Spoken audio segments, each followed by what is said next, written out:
नमस्कार। ईरान और इजराइल के बीच जो तनाव चल रहा है वो देखिए अब 9वें दिन में पहुंच गया है। हाँ, हालात वाकई चिंताजनक बने हुए हैं। हमारे पास जो जानकारी है वो एक दस्तावेज है, ईरान इजराइल युद्ध एक व्यापक अवलोकन। तो आज हम इसी के आधार पर इस पूरी स्थिति को समझने की कोशिश करेंगे। जी, मतलब कि क्या घटनाएं हो रही हैं, क्या असर पड़ रहा है और आगे क्या हो सकता है। बिल्कुल। और देखिए हुक तो यही है कि हमले बढ़ रहे हैं दोनों तरफ से। स्थिति काफी गंभीर है। हाँ, अगर सैन्य मोर्चे पर देखें तो ये एक तरह से हमलों का एक खतरनाक सिलसिला बन गया है। इजराइल ने ईरान के कई अहम ठिकानों पर, मतलब सैन्य और परमाणु ठिकानों पर भारी हवाई हमले किए हैं। अच्छा, जैसे कि कौन से ठिकाने? जैसे तेहरान के आसपास, इस्फहान के पास मिसाइल साइट्स हैं, नतांज जैसी जगह हैं जहां परमाणु सेंट्रीफ्यूजेस हैं, और कमांड सेंटर्स भी। यहाँ तक कि फोर्डो, जो उनकी एक गहरी भूमिगत परमाणु फैसिलिटी है, उसको भी निशाना बनाने की बातें चल रही हैं। ओहो। और ईरान ईरान की तरफ से क्या हो रहा है? ईरान भी चुप नहीं बैठा है।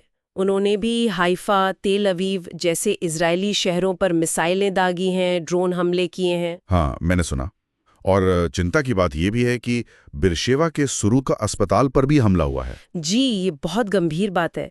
मतलब साफ है कि दोनों तरफ आम लोगों को, बुनियादी ढांचों को भारी नुकसान पहुंच रहा है। और इसके अलावा वो जो आईआरजीसी कमांडरों की मौत की खबरें आ रही हैं। हाँ, ये भी एक अहम पहलू है। इजरायली हमलों में ईरान के रेवोल्यूशनरी गार्ड कोर यानी आईआरजीसी, जो उनकी एक बहुत शक्तिशाली फोर्स है, उसके कई सीनियर कमांडर मारे गए हैं। पहले कुछ जनरल्स के बाद अभी 21 जून को ही 2 और नाम सामने आए हैं, सईद ईजादी और बेनहम शहरियारी। अच्छा, तो इसका क्या मतलब निकाला जाए? क्या ये उनकी कमांड को कमजोर करने की कोशिश है? हाँ, लगता तो यही है। शायद एक मकसद ये भी हो कि उनके कमांड स्ट्रक्चर को तोड़ा जाए। इससे स्थिति और उलझ जाती है, जाहिर है। और इन सब का असर आम लोगों पर कैसा पड़ रहा है? आंकड़े क्या बहते हैं? 640 के बीच बताई जा रही है। इसमें सैनिक भी हैं, आम नागरिक भी हैं, और 3,500 से ज्यादा लोग घायल हैं। अस्पतालों पर, यहाँ तक कि बेकरीज जैसी जगहों पर भी हमले हुए हैं। दूसरी तरफ इजराइल में भी कम से कम 24 से 31 मौतें हुई हैं और सैकड़ों लोग घायल बताए जा रहे हैं। और वो इंटरनेट वाली बात, ईरान में इंटरनेट बंद है क्या? हाँ, ईरान में 17 जून से इंटरनेट लगभग ठप है, करीब 97% बंद। ऐसा लगता है कि ये तेहरान के अधिकारियों ने ही किया है, शायद जानकारी बाहर न जाए इसलिए। तो हालात इतने बिगड़ गए हैं, लोग क्या कर रहे हैं? हालात बहुत खराब है। रिपोर्ट्स हैं कि लाखों लोग राजधानी तेहरान छोड़कर उत्तर की तरफ जा रहे हैं, जो शायद ज्यादा सुरक्षित माने जा रहे हैं। और भारत ने भी अपने नागरिकों को निकाला है ना? हाँ, ऑपरेशन सिंधु के तहत। जी हाँ, 110 से ज्यादा भारतीय नागरिकों को ईरान से सुरक्षित निकाला गया है।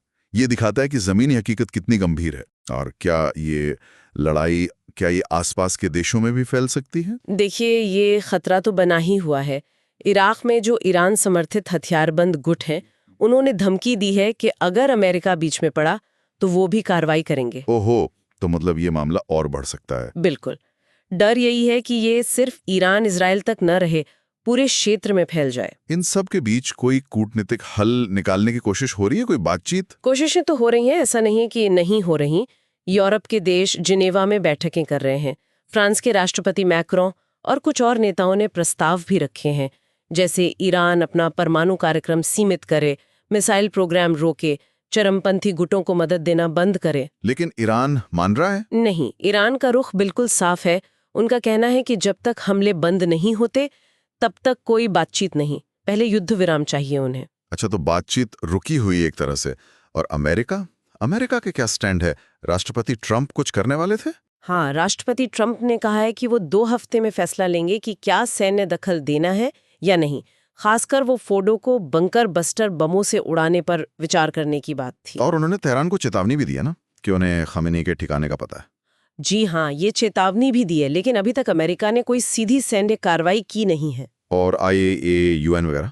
हाँ, अंतर्राष्ट्रीय परमाणु ऊर्जा एजेंसी IAEA और संयुक्त राष्ट्र दोनों ने चेतावनी दी है। उन्होंने कहा है कि परमाणु युद्ध का खतरा बढ़ रहा है, और उन्होंने नागरिक परमाणु ठिकानों और अस्पतालों के पास जो हमले हो रहे हैं उनकी निंदा भी की है। तो कुल मिलाकर 9 दिन हो गए, लड़ाई चल रही है, तनाव कम होने का कोई संकेत नहीं है। कूटनीति भी एक तरह से फंसी हुई है। आप सही कह रहे हैं, कूटनीति के रास्ते बहुत सीमित नजर आ रहे हैं, खासकर ईरान की युद्ध विराम वाली शर्त के चलते। अगले 1-2 हफ्ते बहुत, आप कह सकते हैं, निर्णायक हो सकते हैं, खासकर अगर अमेरिका सीधे तौर पर शामिल होता है। हाँ, वो एक बड़ा फैक्टर होगा। बिल्कुल। और ये भी खतरा है कि कहीं हिजबुल्लाह या इराकी मिलिशिया जैसे जो प्रॉक्सी गुट हैं, उनके जरिए ये संघर्ष और ना फैल जाए।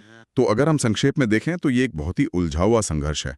पारंपरिक हमले भी हैं, ड्रोन हमले भी, प्रॉक्सी का इस्तेमाल भी हो रहा है। जी बिल्कुल। एक तरह की हाइब्रिड वॉरफेयर चल रही है। जी बिल्कुल। और इसका बोझ आम लोगों पर, बुनियादी ढांचों पर बढ़ता जा रहा है। कूटनीति अटकी हुई है और अमेरिका क्या करेगा, इस पर सबकी नजर है। स्थिति वाकई बहुत नाजुक है और आगे क्या होगा कहना मुश्किल है। हाँ, तो इस पूरी तस्वीर को देखते हुए एक सवाल मन में आता है, सोचने वाली बात है कि इस गतिरोध और बाहरी दबावों के बीच ऐसा कौन सा गैर सैन्य पहलू हो सकता है, शायद आर्थिक या सामाजिक या कोई अंदरूनी राजनीतिक कारण जो हालात को बदल सके।